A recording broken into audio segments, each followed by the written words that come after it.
Hey, everybody.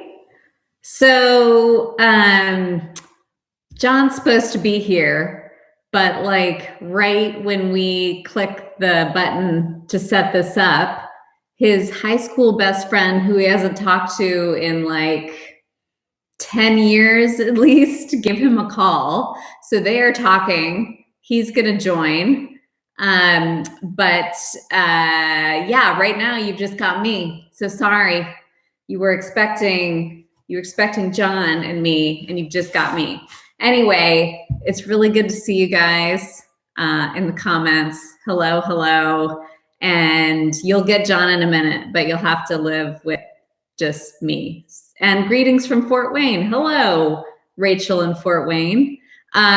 So tonight, John already opened the bottle and took some, but I haven't had any. And it's an Italian Montepulciano wine. And so I'm going to try some of this. And I do have my own channel. So if I had known that this was going to happen, I probably would have live streamed from my channel, The Art Assignment. But here we are. Sometimes things don't go as you planned. But I don't know about you guys, but during this whole insane crisis, which is a total and complete disaster, my mood for the first 2 weeks was just sort of like blah, in misery, kind of like automatic mode. But now I'm finding in the past few days that my mood is entirely weather dependent. Does this happen to any of you guys? So today was glorious here in Indianapolis. It was like the perfect day. It was beautiful. And I had like the best day yet since quarantine. Is it good? Did I have moments of despair? Sure. But it helps. So in case you're wondering what I'm doing down here, if you joined us for any of our other A Little Art, A Little Wine live streams, we're making cosmic beans. So we painted before the first time we did this, we succeeded only in drawing a bean. And I'll show you what that would have looked like. So this is a bean, and we are depicting trying to depict some portion of the universe within the bean. So we drew it, and we painted an outline of rubber cement around it. You can sort of see it there a little bit, to confine our paint when we start painting. So, and then the second time we did this, we actually painted. And so that's where we did this, and it's dry now. So what we're doing tonight is very exciting. Why beans? It's a good question. This is something that happened during the Project for Awesome. That John and I decided to make Mystic Pizza. I don't know if any of you have seen the movie, the 80s film Mystic Pizza, one of Julia Roberts' first films. I don't know if you really call it a film. It's really a movie called Mystic Pizza, about a town in Connecticut called Mystic, and they all work at a pizza shop. So we made some Mystic Pizza, and then somebody suggested making some beans. So now we're calling these cosmic beans. And they are perks from the Project for Awesome, raising money for charities. So were we supposed to get this done in January or December? Yes. Yes, we were. And here it is, April now? And we're still in this. So Mystic Pizza is a pretty good movie. If you haven't watched it, now's as good a time as any. Go back. Schmokey says, I grew up 30 minutes from Mystic, Connecticut. So if you haven't seen Mystic Pizza, you got to watch it. The cosmic bean is seriously out of this world. Oh, literally, no. So I think they turned out really well. Each of them was a little different because John and I collaborate on them, and we sort of paint at the same time. And so you can kind of see that there's some variation. And we could really get some better lights in here, but you can get a rough idea. It's dark out there in the cosmos. So now what we're doing, sorry, boy. sorry, I came in real hot. Welcome, John. I don't have my glass of wine, I gotta go. I gotta go in the wine. I gotta get in the Okay, glass. come back. False alarm. All right. So he's coming back. So this time we are actually trying to remove the rubber cement border we made. And then we're going to finish it off with some stars. So it's pretty exciting. We're going to paint some stars tonight. Are they all going to be the same color palette? Roughly, but they're all a little different. Welcome, John. Oh my God, that was such an absolute unbridled joy. I told them what happened. Oh, I'm so glad. Oh my Was God. it good to talk to him? that's so good. I started crying like 14 times. I said it had probably been at least 10 years. I think more like 8, but I mean, the thing is, Cheers. cheers. Here's to old friends And new friends. and new friends and spouses. I love him, you know, like we have, you have a deep bond. a deep bond. Like he held me together when we were in high school. Yeah. And, What inspired his call? Just I emailed him coronavirus? today. Oh, you did? Yeah. So I hadn't emailed him in a long time, and I emailed him today because I was talking to Heavyweight, Yeah. to Jonathan Goldstein of the great podcast Heavyweight. God, it's such a good podcast. So good. And Jonathan said, is there anybody in your life you haven't talked to recently who you'd like, who you miss? And I Yeah. immediately thought, yeah. Yeah. And then Jonathan, of course, wanted me to call him for the podcast because that's great tape. And he's not above that. No. But I did it. Journalists. I don't know how they do it. I want to make you feel uncomfortable, and I want to ask you to do something uncomfortable, and I'm just going to go. I'm just going to ask. But he did. So to be fair, I did try to call him. I just didn't have the right number because it had been so many years. So I sent him an email. We are, just so you know, while we're listening to John's great story, we are removing rubber cement, dried rubber cement from around this cosmic being. So the idea is that the rubber cement They know. allows, right. Okay. Return to the story.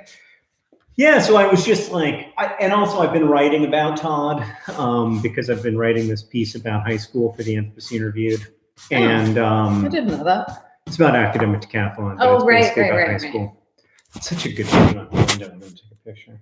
What? Oh, beyond our screen? Yeah, the one that people can't see, but it's really good, trust me. There are. Yeah, it is a good view. Like it looks kind of like a painting. Yeah. So yeah, I mean, I've been thinking about him a lot because I've been thinking about like difficult times in my life and how I got through them. Yeah. And I mean, to be honest, you know, there's no, if somebody asks you what was the worst day of your life, Mm-hmm. I kind of tend to think that there's sort of two kinds of people in this world. The people who, when you ask them what was the worst day of their life, they've got to think because there were a bunch of days that are good candidates, and the kind of people who are like, no, I know. Yeah. And I definitely know the worst day of my life. And you know, it's something that Todd and I went through together. And, Yeah.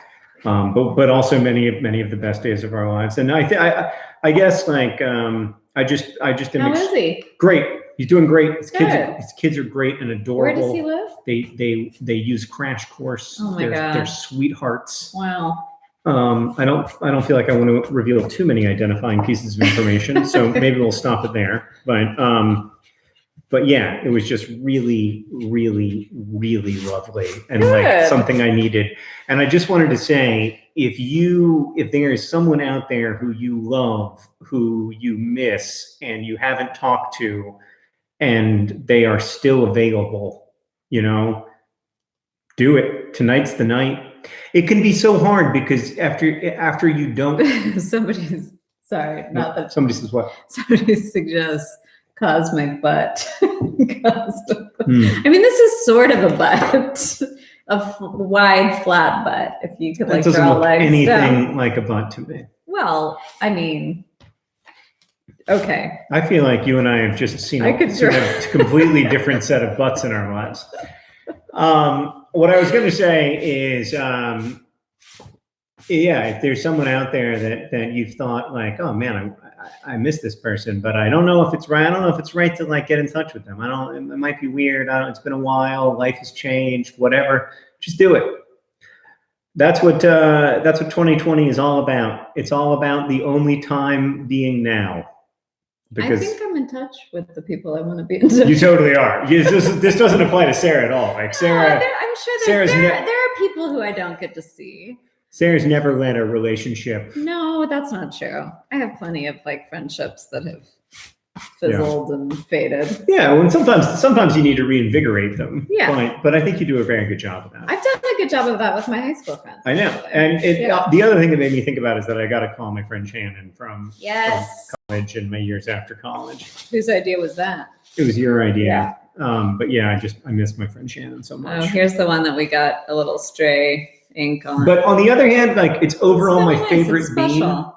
Is Yeah. it? Yeah. Okay. You don't like it? You don't like it as much? I like it. I kind of dig it. Yeah. This reminds me of the artist Lauren Zoll.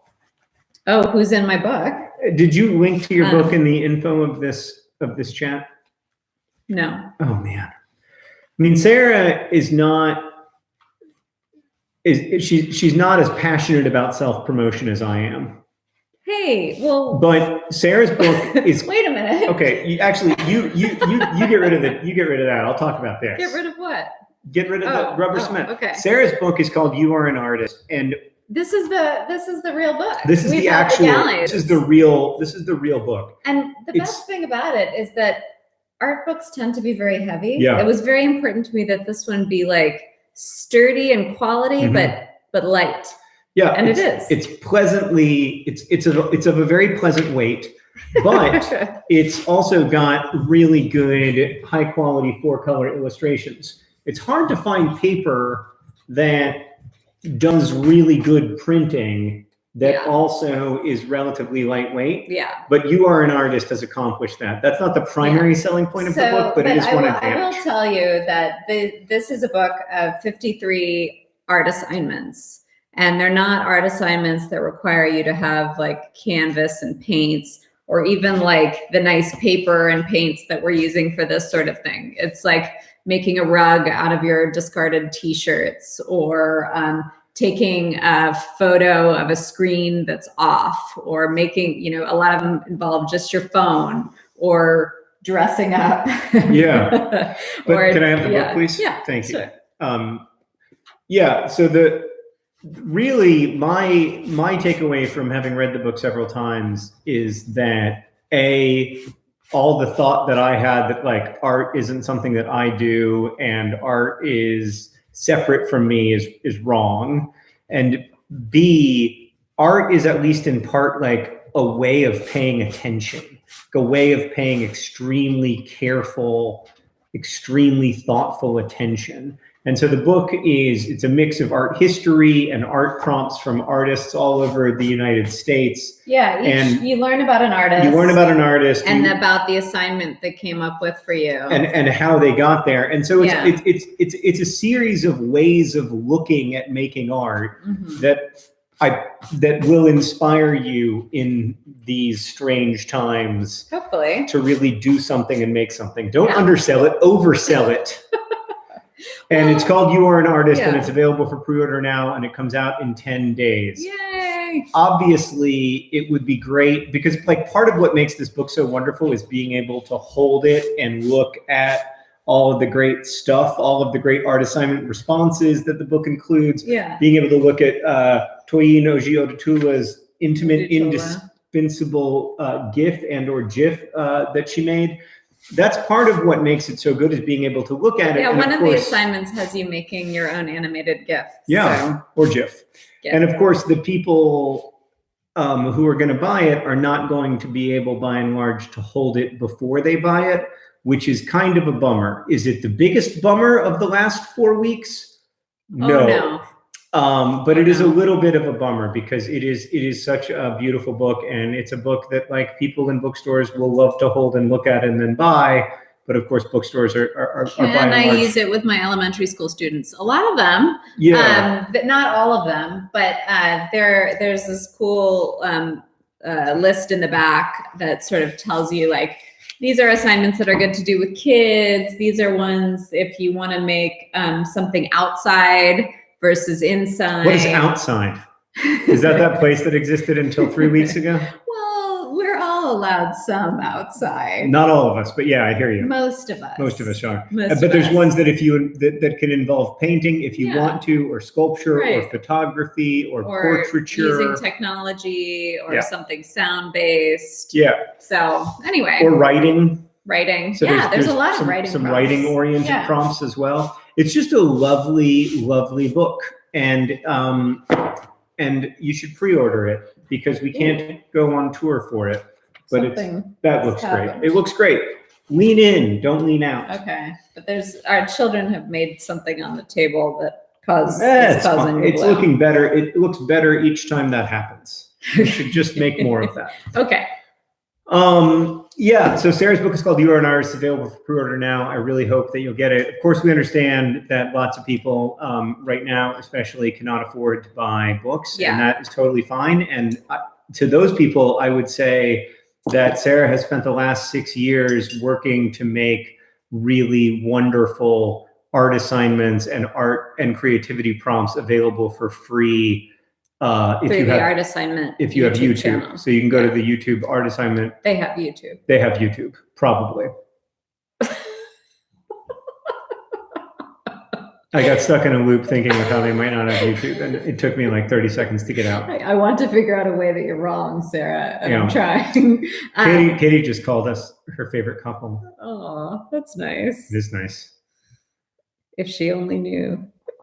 No, just kidding. I feel like I actually feel like in real life we're better.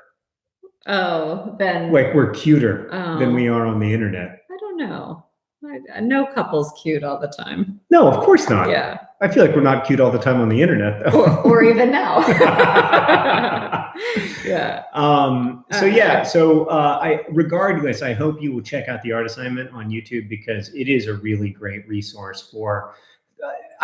For me, the thing that Sarah's work has helped me to do is to think about how to think about art, if that makes sense. Because when I first met Sarah, I thought about contemporary art the way, in the like cliched way of The Emperor Has No Clothes, or, all of the TV commercials that you see where art galleries are ridiculous and curators are ridiculous and art is ridiculous. And there is a lot of like total BS in the art world. Or partial. Or partial BS, just like there is in any world. Yeah.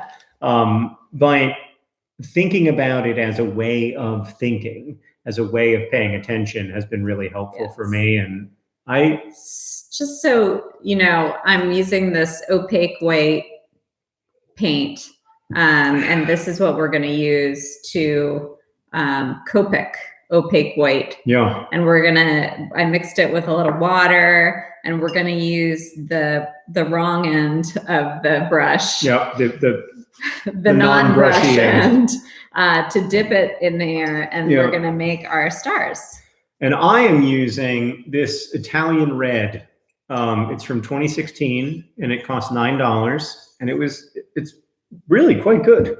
How do you know how much it costs? Because I bought it. Did I not buy that one? No. Oh, how much did it cost? I don't know. I don't remember. Can somebody Google it? It's under $20 for sure. Yeah, we mostly feel that expensive wine is sort of wasted on us. Mostly, yeah. Occasionally. But for me, wine needs a hype man or woman or person, hype person. Yes. Like I do, if you have somebody who's like, oh, this is really special. It's like going through a museum's collection with Sarah. There's all this stuff that you probably wouldn't even like notice or think about in your natural, like walking through the Louvre. But if you walk through it with Sarah, she'll be like, oh my God. And then she'll tell you a story about a work of art and you'll be like, oh, actually that is very interesting. And I thought that was a dumb waste of my time, but it turns out that like that's a cool thing. I almost think we're done. I think we are. Maybe one in the middle.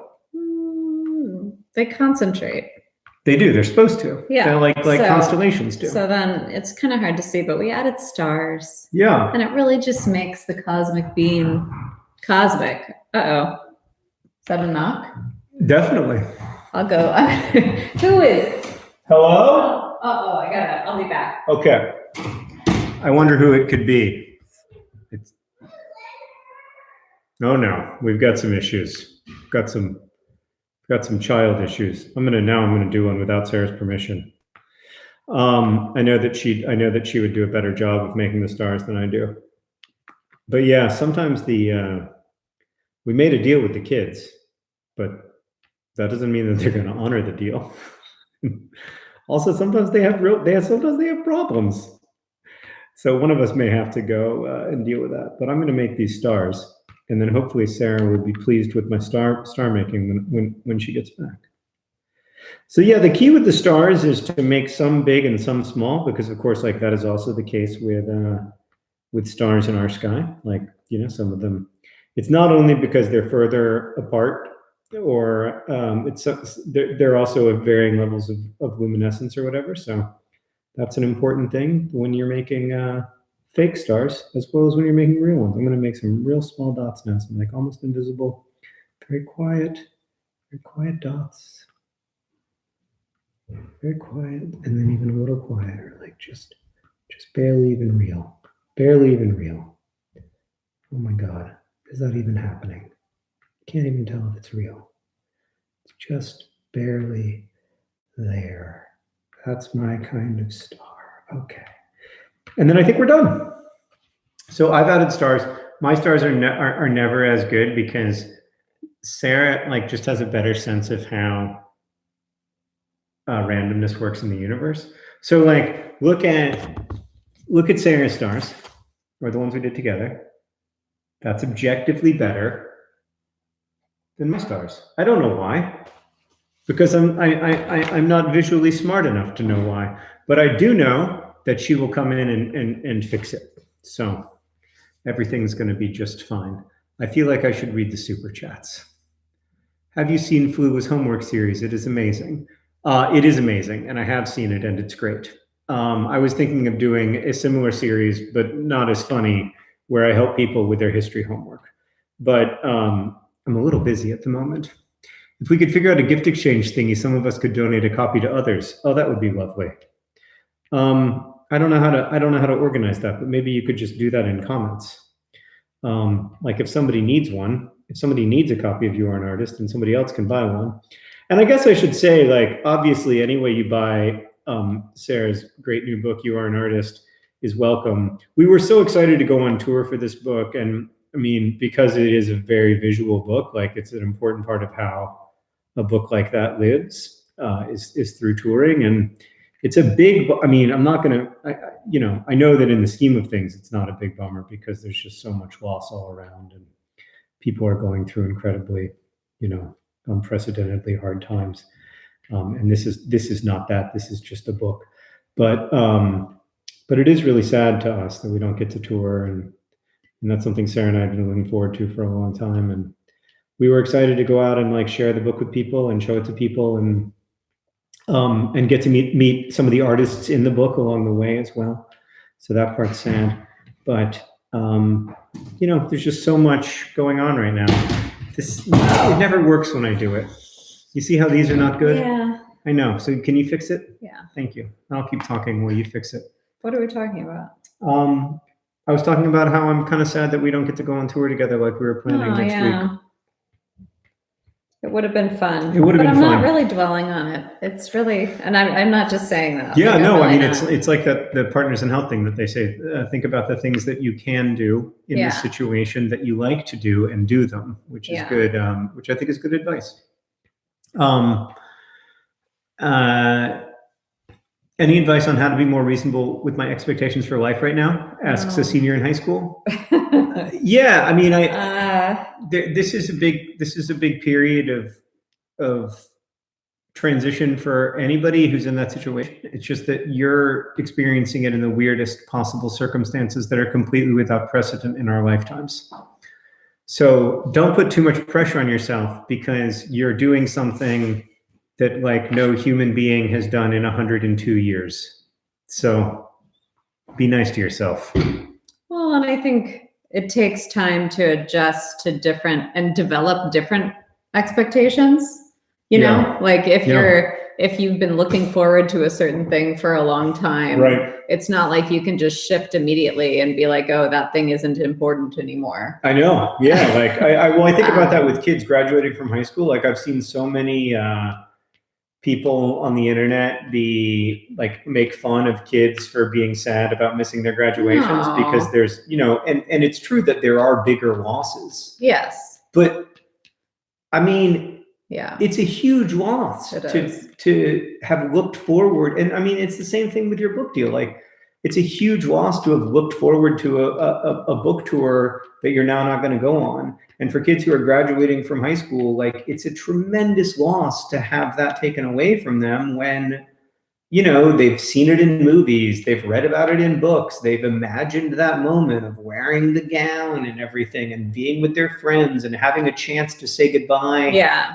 I remember in high school, like, saying goodbye to the cafeteria, right, and saying goodbye to like people I didn't know that well, who I knew damn well I'd never see again, and all that. What is this money going toward? Oh, the money, it's we're spending it mostly on hard drugs. No, it's going to support for sick people.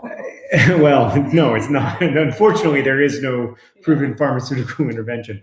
It's going to support efforts to fight COVID-19 in impoverished communities around the world. So we are really concerned, and I think a lot of people are really concerned about how coronavirus infections are exploding in impoverished communities, from South America to sub-Saharan Africa. Ecuador is a huge site of exponential growth of the virus. So is Kazakhstan and Russia, where Partners in Health does work. They also do work in Peru and Mexico, where there are a lot of problems, and in the Navajo Nation, where there is also a lot of risk. And so all the Super Chat money will go to support those efforts to fight COVID-19, get better testing, and get better testing equipment, get better tests, more tests, faster tests to those communities where, I mean, our healthcare system is going to be tremendously taxed by this, and in some places already is tremendously taxed, but you can imagine in places where there's barely any health system. Yeah, I mean, there's, in places where there might be 2 or 3 ventilators in a hospital instead of 200 or 300, or you live 3.5 hours from by a hospital, motorbike from a clinic. Yeah. How can I buy the book for people who were planning on ordering it but can't given the lockdown? Well, they can still get stuff delivered, right? Oh, yes. And also a lot of local booksellers are still selling. Yeah. So if you call your local bookstore, they will usually order the book for you and get it to you. Ship it to you. Either ship it to you or like hold on to it. Toss it into your driveway. Yeah. If you call them, they'll be surprisingly accommodating. Yes. But then also there is an audiobook. Oh, yeah. Which is really lovely. If you want to just get the audiobook, and then that's available for an instant download. No grad school this round. Any wisdom? Oof. Well, sometimes that's a blessing. Sometimes it's a blessing. Sometimes it's not time yet. Sometimes you need to do something else first. That's what Sarah did. I also, when I went to grad school, I applied to many schools and got rejected from many of them. And then I got into one good program that was great. Yeah. But I had totally prepared myself for the eventuality that I wasn't going to get into one. And then I was pleasantly surprised. But I think, but I also think, like, if I hadn't gone, what might I have done in the interim year, Yeah. We could have had a fun year. Yeah. Yeah. Yeah. So we who knows? Yeah. Maybe it would have been better. So we've starred our Yeah. cosmic beans. So what are we doing now? We got to make more beans. Are we retired? No, we haven't Yeah. quite retired yet. Yeah. Oh yeah. Or do we need to paint some more? I'm happy to paint with you some Assume the more. worst and hope for the best. Preventative worry. Yeah, I'm a specialist in preventative worry, and I can tell you But that I this think is it's, like the theme of now. I think it's overrated. Well, no, I think no, it's it's overrated. not. It is. It's what social distancing is. It's what self-isolation is. It's preventative worry. It's like being suitably worried about what could happen. Yeah. But that's an appropriate level of worry. Right. Also, like, it's in the case of social distancing, it's what people can do to support the people who cannot socially distance because of their work. You know, like if you want to support healthcare workers or pharmacy technicians or people who work in grocery stores, like the main thing that you can do is reduce the number of transmissions. So Yeah. I think that's the right thing to do. Um, Billy asks, as a creative/artist, how do you know when you're good at something? When should I listen to my others, and when should I listen to myself? it's a good question. So I find that when other people offer me criticism, it hurts my feelings and I get mad and resentful and defensive. And usually they're wrong, but they're not wrong about there being a problem. They're usually just wrong about the solution that they've proposed to the problem. And the delivery. the delivery is often not. Yeah, the way they deliver it is Yeah. sometimes a bummer. Yeah. But I guess like that idea, how do I get good in Or how do you know if you're exactly like inherent to that is I don't this think idea you- that there is this objective good at the thing. or it's like at a point of arrival. It's like something that you Yeah. arrive at and just are rather than something you're constantly striving to be. Yeah, like that it's mastery being like a train station rather than the train. Right. But in fact, it's the train, and you just try to stay on the train as often as you can and for as long as you can, and to keep learning as much as you can. Right. Also, Right. So I guess the short answer is that it's you never know. you never I know. mean, sometimes true. you feel good and comfortable in your work, I think, and sometimes you don't. Yeah. I mean, I remember the painter John Curran. I read an interview with him once where he said, any artist worth their salt believes they're the best. And I was like, Yeah, it's very much like a machismo. Like, yeah, that's so like individualistic and masculine in its construction. I mean, part of it is like, yes, you have to have enough confidence to do the thing. Yeah. You have to have enough confidence and belief in yourself to, for sure. to do anything. For sure. But I also think that doubt is part of it.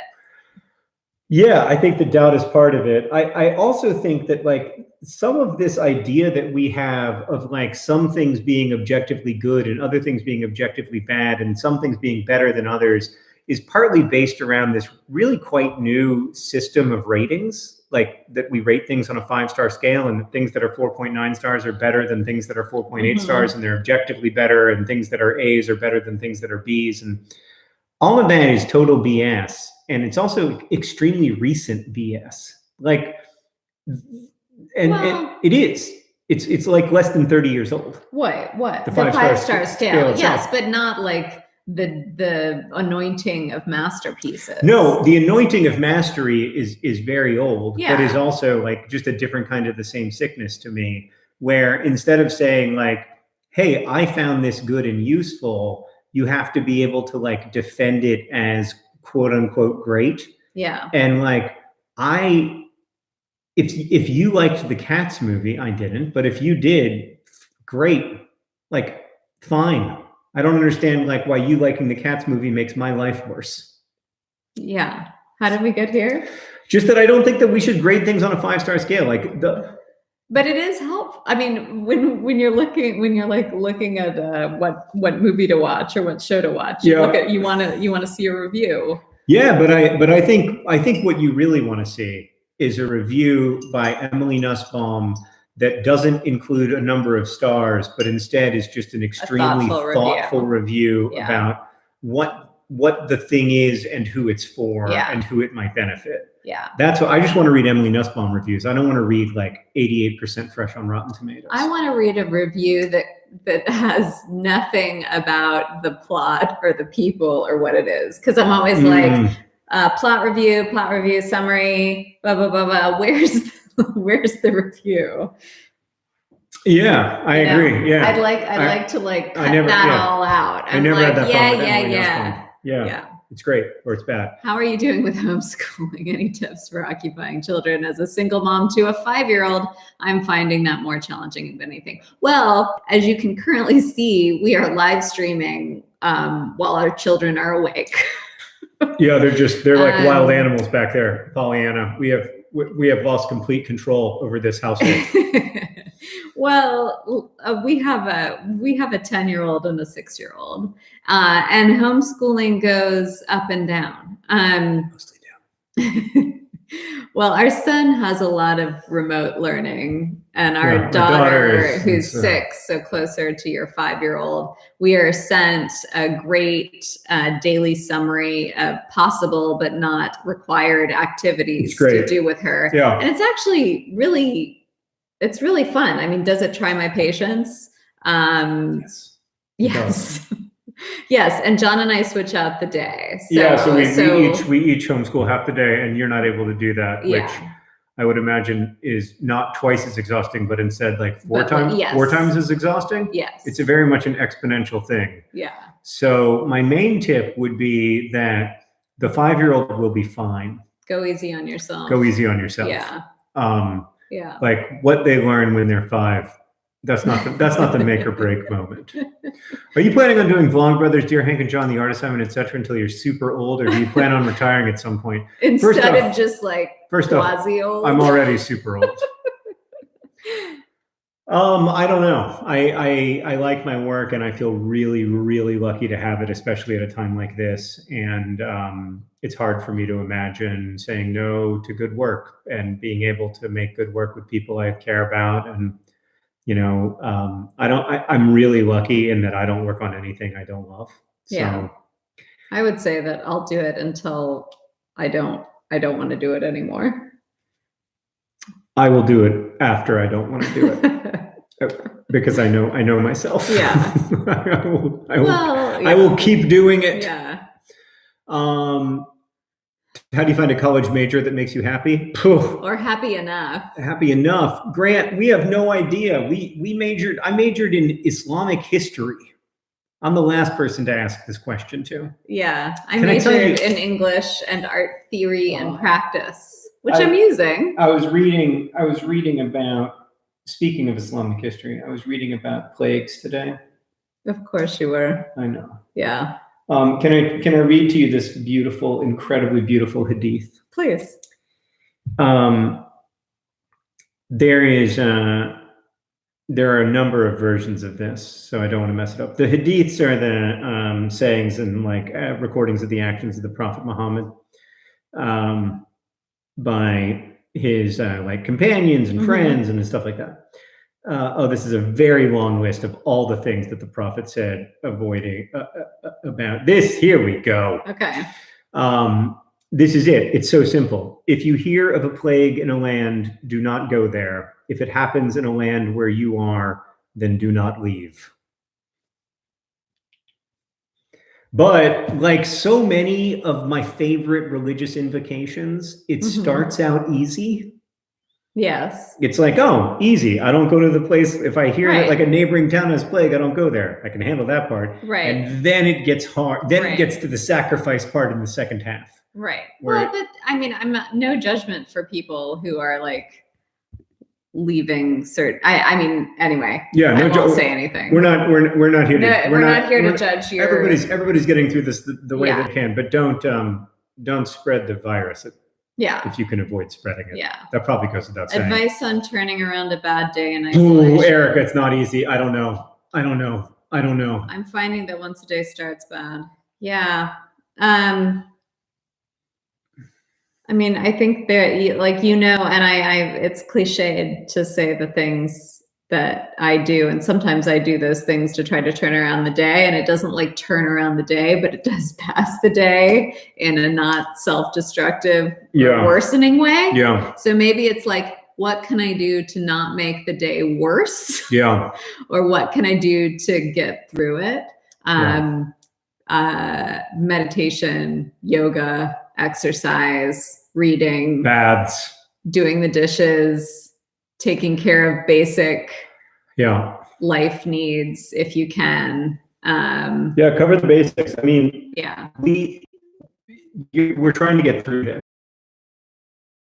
As an ICU nurse in Canada, we're seeing those of us who live in rich countries like Canada or the United States or most of Europe are seeing the really terrifying things that happen when your healthcare system gets strained or gets pushed to its capacity or beyond its capacity. Yeah. And for people who live in, like when we were in Sierra Leone, that's the situation every day. Right. There's no day where the healthcare system isn't pushed way beyond its capacity. Right. And so the people who work in that healthcare system are up against that feeling every day of their entire careers. And like, how do you not burn out when you know how to treat someone and you just can't treat them because you don't have the supplies or you don't have the electricity that you need or the clean water that you need or the soap that you need? Well, and I think about how when we were in Sierra Leone, like I kept thinking to myself, like, well, what if you just get like some sort of like small ear infection here or something like that, something little that you can't get addressed. And I was so grateful for, the healthcare system here is broken, but like I can get an ear infection addressed or something like that. And then if you think about that on this scale and in this crisis, I mean, what do you do? I mean, Sierra Leone just had their first confirmed case of COVID yesterday, but of course the first confirmed case comes probably way after the first case because the testing there is just wildly, it's inadequate here. It's inadequate in Canada. It's on a whole different level there. And so we are thinking of our friends who work for PIH in Sierra Leone and who are, and also of you, Sarah, because you are also, putting yourself at risk. This Sarah, not you. Sarah, I was like, what? You're also putting yourself at risk by doing the work that you're doing. Yes. And it's hard. And thank you, Sarah. Thank you. And I hope that you feel safe at work. I have tipped the screen down because Sarah started to paint some newspaper. She's in newspaper painting mode. I often find sometimes after I'm working on something, generally a painting, and then I look at like the paper towel that I've marked on or like the paper that's underneath, I kind of like it better than whatever I've done. Yeah. So this is quite good, actually. Oh, that little part. So Sarah took this line drawing about Bitcoin-based frauds and kind of went tiger stripey on it, and I think it got. Let's even get a little closer there. Yeah, it's not really great, but it's kind of see. It's kind of fun how you've made it. Yeah. A much more high quality. Like the graph now has much less information, but it's way more beautiful. Well, I like painting on like a paper towel or newspaper or dirty newspaper because like you really don't care. You can really have fun with one of my favorite art assignments in the book, actually. By the way, we're talking, for those of you who are new to the chat, we're talking about Sarah's book, You Are an Artist, that comes out in just 10 days and is available for pre-order now wherever you get your books. But one of my favorite art assignments in it is from Julie Green. Oh yeah, that's a great one. Where is that one? So Julie Green, I'll find it. I'll look. Julie Green is an artist who, for many years, has been doing a project called Last Supper, where she paints, in some places in the U.S. Where they still have in states where they still have capital punishment. Some states still have this tradition of offering an inmate a last meal of their choice. And that's often published, which is bizarre, that we sort of give inmates this last humanizing moment before killing them. Yeah. And so she noticed the listing of the inmate's last meal, and then painted it onto a plate and fired it to fix it there. So you should really look up Julie Green artist, Last Supper, and look at them. It's very moving. And she's been doing a series more recently that's also really moving, in which she paints the first meals of exonerated inmates after they are finally released from prison and prove their innocence. Yeah, and so a lot of people like want a piece of fresh fruit, right? Because like a peach. You never get any fresh fruit in prison. And that series is also really beautiful. Yeah. But she makes some of her assignment work in the book is about thinking about a memorable meal in your life, or food, or even like a design of a plate or ceramic dish. Like, what was the pattern that your family used, or like what color were the plates?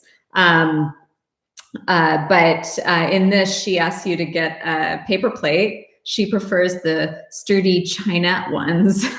And then you paint your meal memory or food memory or dish memory onto a paper plate. And this is a paper plate painting over here. This is a paper plate painting. Yeah. And this is an example from her Last Supper series. Yeah. But these paper plate paintings are just like, it's a reminder that you don't need fancy materials in order to make really cool, interesting art. I mean, Sarah's making a painting out of the Wall Street Journal's technology section.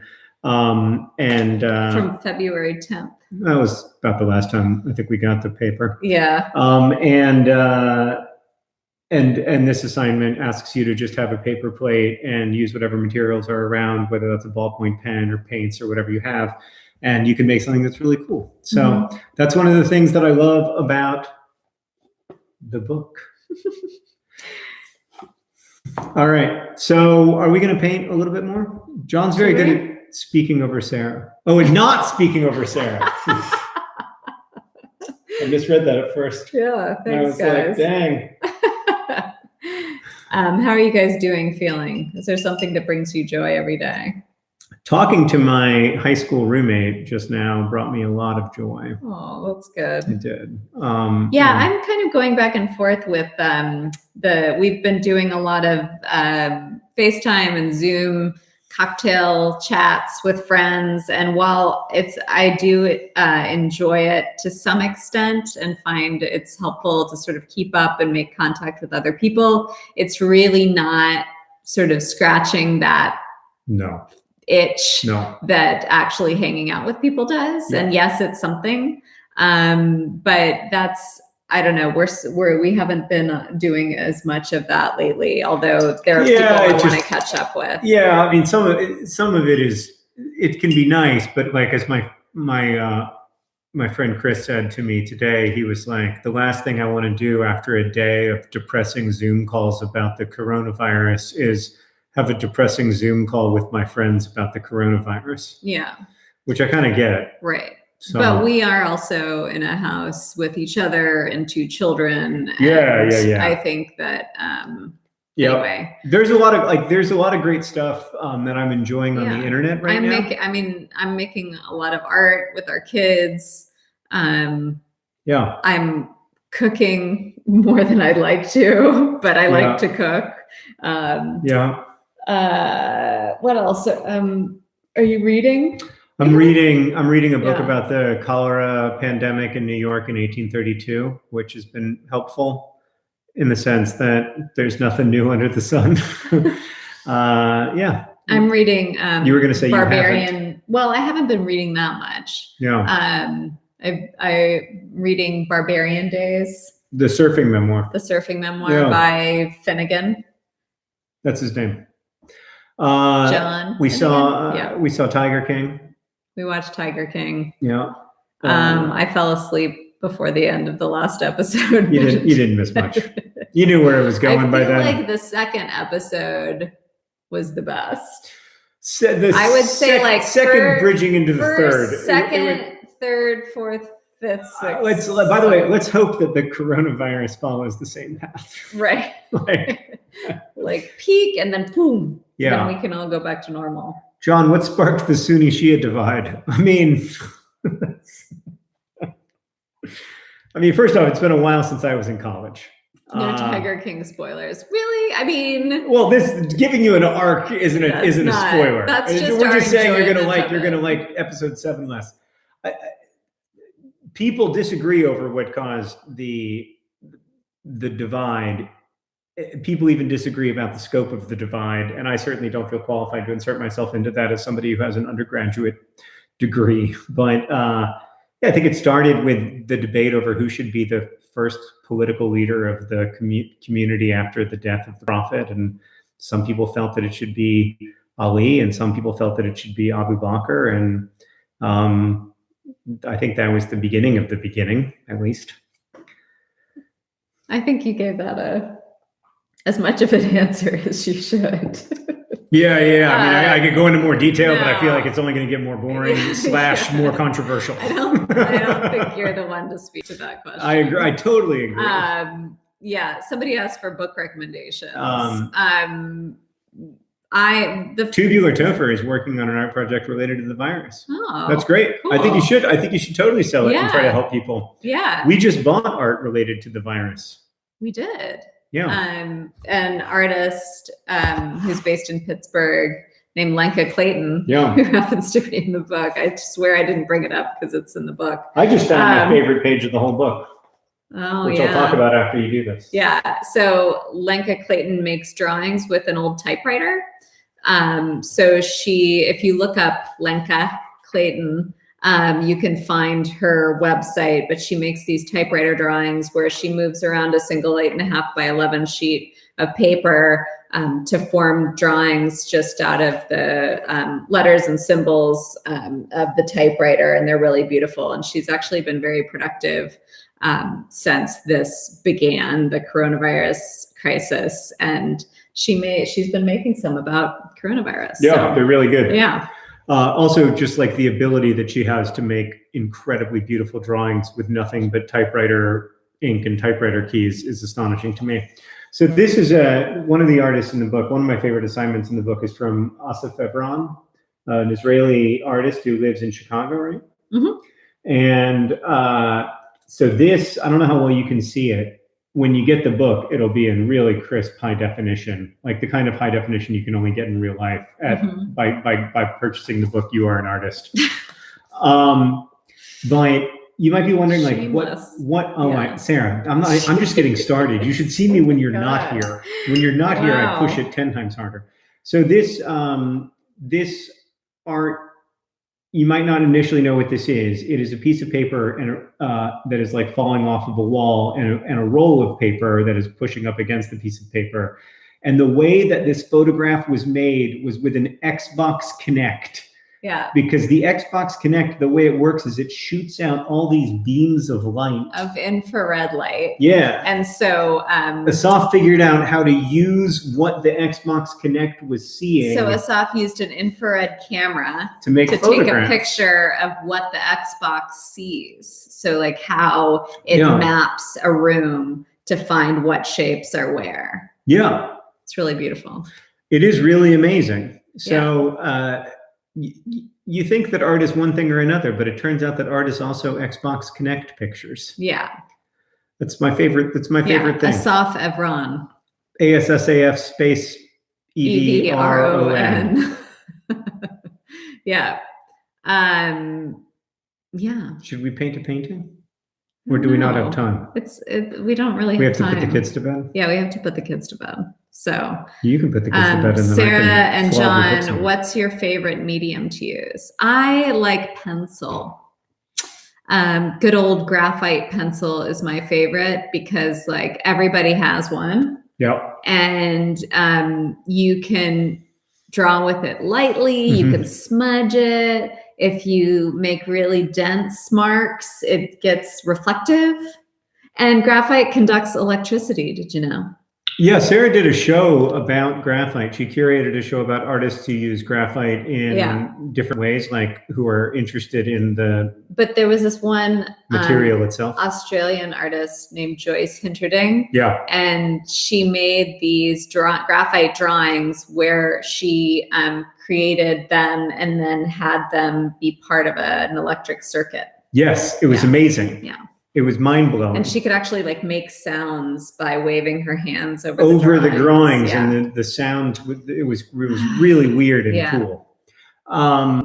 My favorite medium is Microsoft Word by a wide margin. That dates you as well. I know. Well, it used to Microsoft be. Word is terrible. It is terrible, but it's awful. But I'm a graduate of Pages, the Apple word processing. Which is I worse. wrote Looking for Alaska in Pages, and like I remember like I sent it to to Julie Strauss Gable, the person who eventually published it, and she was like, "Why aren't there any italics?" And I was like, "What's an italic?" Pages can't do italics. Oh God! Yeah. So she was like, "Can you underline stuff?" And I was like, "I can underline." And so I underlined all the italicized stuff. I'm Google Docs all the way. Now I mostly do Google Docs. Yeah.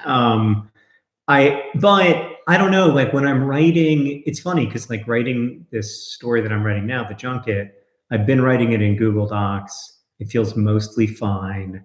But there are little moments where I think to myself, oh, I wish I could like lose this document and lose several days work and be really upset about it. Well, there are little moments where I think to myself, like, I feel like I would be writing better if I was in Microsoft Word right now. Which is insane. It is insane. Yeah. It's an example of the insanity that goes with writing, for sure. Well, you're superstitious, I think.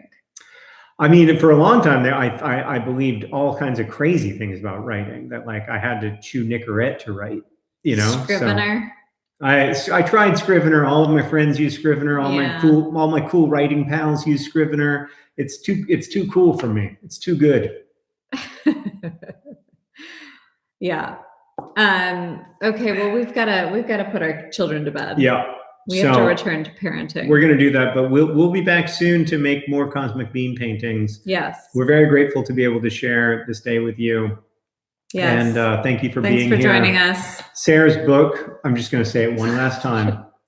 It's an amazing book. It comes out on April 14th, but you don't have to wait to April 14th. This is embarrassing. Yeah. But I do believe in the book. I do think it's a good book. You realize I do this for my own work with that same level of complete shamelessness, but I do it for like 7 months. Oh my God. Because I'm proud. This isn't it. You did it, Sarah. This is an incredible accomplishment. I am super proud of you. I am not going to apologize for the fact that this is a great book. If you can't afford the book, by all means, don't buy it. Don't buy it. Yeah. Get art assignments from youtube.com/theartassignment, the world's leading source of YouTube art assignments. But if you can't afford the book, it's really beautiful, and it is. I'm so proud of it, and I hope that you like it. I appreciate you boosting my book. I really love it. I'm not. It's coming from a and genuine I promise place. Next time more art making. This was one of our light. We just made stars, but look. It's very important. The beans are not done until they're starred. Yeah. So. Yeah, and we have to sign them. Now, which way before we go, which way should it be oriented? This way. You like this way? I actually think it's this way. Oh. That's what a bean looks like. There's too much space up here.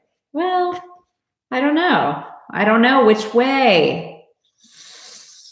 Tell us how to buy it again, says Lauren. Lauren, you can buy it anywhere where you get books. The beans are not available. Yeah. We're still on bean back order. Yeah. And we don't know when DFTBA is going to be able to ship stuff in the future anyway. So we can ship these out.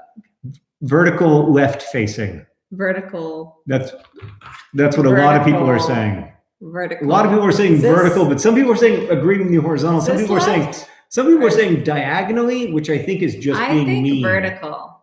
All right. Is this it? Is it this? Or is it this? I'll just tell you, the first way for me looked a little bit like the infant baby Jesus in a bundle headed down the River Jordan. This way? Yeah. But the other way looks totally normal. But that way looks a little bit like a tiny infant baby Jesus getting into a river. This way? Swaddled up, getting in a First river. way. Was this the first That way? was the first way. Okay. First way. We're So doing this is it. So we're going with the infant baby Jesus in the river way. How about the vertical Somebody way? Somebody said Chicago bean, which is what I agree with.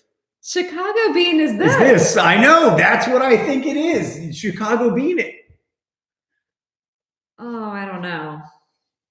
I'm gonna have to think on this. It'd be a nice. It'd be a nice. How about we sign the back and then everybody who gets them can decide? I love it. Okay. Okay, I'll sign the back vertically and you sign it horizontally, so there's no preferences. Everybody Before wins. we go, I'll just tell you guys a story real quickly about when Sarah and I first met in Chicago. We said goodbye. This is the long I know, goodbye. but now we talked about vertical Okay, and horizontal all right. orientation. I Okay. have a super relevant story. Okay, all right. I bought a painting from Sarah. Is it a painting? Sure. I brought a painting from Sarah. It's really cool. It's like Sarah at the time was painting these paintings that were It's like ink on paper. it was ink on Yeah. paper where she was trying to understand what constitutes a line. It was really interesting, cool, conceptual kind This of is just a artwork. bunch of lines on a page. Bunch of Yeah. lines on a paper. Yeah. It looked vaguely tiger-ish. Anyway, no, it didn't. So anyway, she came over. Flash forward like 6 months. Sarah comes over to my apartment, and the painting is hanging in a very prominent place because my roommates and I agree that it's by far the coolest art that we own. And Sarah looks up, and I'm like, "Hey, you know, like there, I got your painting framed, and I hung it up." And Sarah looks over it, and she looks at it, and she says, "It's upside down."